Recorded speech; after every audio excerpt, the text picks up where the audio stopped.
بسم اللہ الرحمن الرحیم۔ السلام علیکم طالبات۔ آج ہم اپنی نصابی کتاب کا دوسرا سبق تشکیل پاکستان پڑھیں گے، جس کے مصنف ہیں میاں بشیر احمد۔ میاں بشیر احمد کے متعلق میں آپ کو بتاتی چلوں کہ یہ تحریک پاکستان کے سرگرم رکن اور قائد اعظم کے ساتھیوں میں سے تھے، جنہوں نے اپنے آنکھوں سے جدوجہد آزادی کا تمام سفر دیکھا اور پھر آنے والی نسلوں کے لیے قلم و کرتاس کے ذریعے سے محفوظ کر لیا۔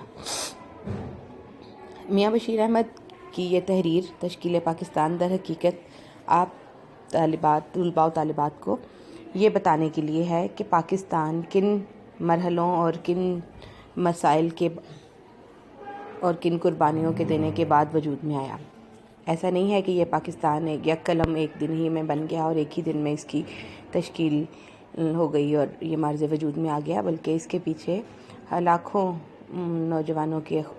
خون کی ہولی کھیلی گئی، ہزاروں خواتین کی عزتوں کو نیلام کیا گیا اور سینکڑوں ماؤں کی گودیں اجاڑی گئیں۔ تشکیل پاکستان کا آغاز در حقیقت اورنگزیب عالمگیر کی وفات 1707 کے فوراً بعد سے ہی ہو گیا تھا۔ آپ یوں سمجھ لیں کہ تحریک پاکستان کی جو داغ بیل تھی وہ مغلوں کے زوال کے بعد، جب انگریزوں نے 1857 میں بر صغیر پر قبضہ کر لیا اور آخری مغل بادشاہ بہادر شاہ ظفر کو ملک بدر کر دیا گیا، اس کے بعد مسلمانوں کا سیاسی، سماجی، معاشرتی، مذہبی ہر طرح سے تنزل شروع ہو چکا تھا، اور اس دوران میں مسلمانوں کے لیے ہر طرح ان کے حقوق اور ان کی تمام عہدے اور جاگیرات اور مقام و مرتبہ چھن چکا تھا۔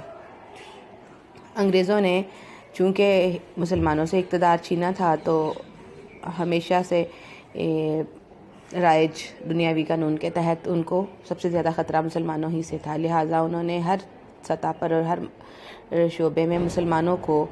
ڈاؤن ٹو ارتھ کرنا شروع کر دیا، ان کو ان کے لیے مسائل اور رکاوٹیں زیادہ پیدا کرنا شروع کر دیں تاکہ کسی طرح سے مسلمان قوم کی کمر توڑ دی جائے اور وہ دوبارہ سے اقتدار حاصل کرنے کا خواب نہ دیکھیں یا انگریزوں کے مقابلے میں دوبارہ کھڑے ہونے کی کوشش نہ کریں۔ اس کوشش میں اس 1000 سالہ اقتدار کے بعد ہندوؤں کی جو پیدائشی اور ازلی رقابت اور کینہ تھا وہ بھی کھل کر سامنے آیا، اور انہوں نے نئے سرکار کے ساتھ اتحاد کر کے مسلمانوں کے ساتھ انتقامانہ اور متشدد کاروائیوں کا آغاز کر لیا، جس کے بعد ہر طرح سے اور ہر فورم پر، ہر سطح پر مسلمانوں کو دو دشمنوں کا سامنا تھا، ایک ہندو اور دوسرے انگریز جو کہ باہر سے آئے تھے اور وہ ان کے ہاتھ میں اقتدار تھا، ہندو جو کہ مقامی تھے اور مسلمانوں کی تمام گزشتہ کوتاہیوں اور کمیوں سے بھی آگاہ تھے اور ہر طرح سے مسلمان حکمرانوں سے حاصل کیے گئے مراعات اور جاگیرات کی بدولت طاقتور بھی ہو چکے تھے۔ بعد ازاں ہندوؤں نے انگریزوں سے گٹھ جوڑ کر کے مزید مراعات حاصل کرنے کا سلسلہ جاری رکھا اور مسلمانوں کے لیے زمین تنگ سے تنگ ہوتی چلی گئی۔ اس کہانی میں جو نمایاں اور اہم سنگ میل تھے تحریک پاکستان کے، جن میں 1857 کی جنگ آزادی کے بعد سید احمد شہید کا جو 1857 کی جنگ آزادی سے پہلے سید احمد شہید کی تحریک مجاہدین جو تھی وہ اس کا ذکر کیا گیا ہے، جس میں سکھوں کی غداری کی وجہ سے سید احمد شہید ہو گئے اور ان کی جو تمام کوششیں تھیں وہ بھی برباد ہو گئیں۔ اسی طرح 1857 کی جنگ میں شکست کے بعد جو مراحل آئے اور مسلمانوں کو ہر طرح سے پسپا کیا گیا اور دباؤ کا ان کے اوپر دباؤ بڑھایا گیا، تو ایسے موقع پر جب مسلمانوں کو کسی طرف سے کوئی بھی مدد یا کسی قسم کی کوئی سنگی یا ساتھی حاصل نہیں تھا، میسر نہیں تھا، اسی دوران میں حضرت سید احمد خان نے پھر یہ کوشش کی کہ مسلمانوں کو اور انگریزوں کو ایک دوسرے کے قریب لایا جائے اور ان کے درمیان غلط فہمیوں کی جو خلیج ہے اسے کسی طرح سے پر کیا جائے۔ اس سلسلے کی پہلی کڑی انہوں نے رسالہ تہذیب الاخلاق کا اجرا کیا۔ اس سے پہلے وہ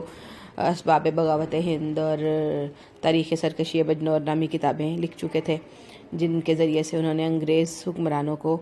یہ باور کروانے کی کوشش کی تھی کہ مسلمانوں کو انگریزوں سے کوئی دشمنی نہیں ہے۔ در حقیقت یہ ایک فطری عمل ہے کہ بیرونی حملہ آور کے خلاف اندرونی مزاحمت کا عمل ہے،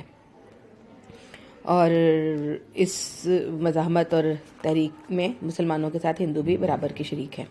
اس کے بعد انہوں نے تہذیب الاخلاق رسالے کا اجرا کیا، جس میں انہوں نے مسلمانوں کو یہ سکھانے کی کوشش کی کہ اب نئے حکمران آ گئے ہیں تو روم میں ایسے ہی رہو جیسے رومن رہتے ہیں، تو جیسا دیس ویسا بھیس کے مصداق انہوں نے مسلمانوں کو انگریزی تہذیب کو اپنانے اور انگریزی زبان کو سیکھنے کی ترغیب دلائی۔ اس سلسلے میں پھر انہوں نے مراد آباد اور علی گڑھ میں مختلف تعلیمی ادارے بھی کھولے اور علی گڑھ ایجوکیشنل کانفرنس کی بھی بنیاد ڈالی۔ بعد ازاں علی گڑھ کالج اور علی گڑھ یونیورسٹی کا قیام جو ہے وہ اس کی بہتر صورت میں سامنے آیا۔ 1867 میں جب اردو ہندی تنازع شروع ہوا اور 1869 میں اس نے ایک بہت بڑے تنازع کی شکل میں سامنے آیا، تو اس وقت سر سید نے یہ بات کی کہ میرا خیال ہے کہ آج کے بعد مسلمان اور ہندو کبھی بھی ایک پلیٹ فارم پہ ایک جیسے اتحاد اور ایک جیسے مقاصد کے ساتھ اکٹھے نہیں ہو سکتے، اور یہی ان کا ایک خیال اور پیشین گوئی بعد ازاں درست ثابت ہوئی، اور 1947 میں پاکستان کے وجود میں آنے کا سبب بنی۔ 1885 میں انگلش نیشنل کانگریس کی بنیاد پر پڑی، جو کہ A.O. ہیوم نے بنائی، اور جسے آج کل بھی انڈین نیشنل کانگریس کے طور پر انڈیا کی ایک بڑی جماعت میں شمار کیا جاتا ہے۔ اس کے بعد 1898 میں جب سر سید کا انتقال ہو گیا تو مسلمان کافی زیادہ سیاسی اور تحریکی طور پر بیدار ہو چکے تھے اور اپنے حقوق کی جنگ لڑنے کے لیے تیار تھے۔ ان کے بعد ان کے ساتھیوں نواب محسن الملک، نواب وقار الملک، مولانا الطاف حسین حالی، ڈپٹی نذیر احمد، مولوی ذکاء اللہ، شبلی نعمانی وغیرہ، یہ سب وہ لوگ تھے جنہوں نے علی گڑھ کالج کو بھی آگے چلایا اور علی گڑھ تحریک کو بھی آگے بڑھایا۔ علی گڑھ تحریک کی بدولت مسلمان نوجوانوں کی ایک ایسی کھیپ تیار ہو گئی جو انگریزی تہذیب سے بھی آشنا تھی اور مقامی رسم و رواج کی بھی پروردہ تھی، اور وہ اپنے آپ یوں سمجھ لیں کہ مسلمانوں کے بہترین وکیل کی طور پر، نمائندہ کے طور پر بیرونی حکمرانوں کے سامنے اپنا مقدمہ بہتر طور پر لڑنے کے قابل ہو چکے تھے۔ اسی دوران میں علامہ شبلی نعمانی نے لکھنؤ میں ندوۃ العلماء قائم کیا، جو حفظ قرآن اور علوم قرآن اور علوم دین کے حوالے سے ایک بڑا جامعہ اور درسگاہ کے طور پر سامنے آیا، اور مسلمانوں کی جو تنزلی اور مایوسی کی کیفیت تھی وہ کافی حد تک کم ہوتی چلی گئی۔ جسٹس امیر علی، جنہوں نے دی اسپرٹ آف اسلام کتاب لکھی، انہوں نے انگریزوں کو مسلمانوں کا نقطہ نظر سمجھانے کے لیے اور مسلمانوں کو انگریزوں کا نقطہ سمجھانے میں کافی اہم کردار ادا کیا، اور ان کی یہ کتاب دی اسپرٹ آف اسلام نے انگریزوں کو یہ سمجھایا کہ مسلمان در حقیقت انگریزوں کے دشمن نہیں ہیں، بلکہ وہ اللہ کا نظام اللہ کی زمین پر قائم کرنے کے لیے ماڈرن طریقے سے جد و جہد کرنے پر یقین رکھتے ہیں۔ اسی دوران علامہ محمد اقبال کی شاعری بھی مسلمانوں کے لیے اور مسلمان نوجوان کو خواب غفلت سے جگانے کے لیے کام ادا کر رہی تھی، اور اس کوشش میں وہ کافی کامیاب رہے اور مسلمانوں کو تو قومی نظریہ پر متحد کرنے میں کافی اہم کردار ادا کیا۔ صفحہ نمبر 8 تک ہم نے یہ خلاصہ کے تحت اس سبق کو دیکھ لیا ہے، باقی ہم اگلے لیکچر میں انشاءاللہ کل دیکھیں گے۔ تب تک کے لیے اللہ حافظ، فی امان اللہ۔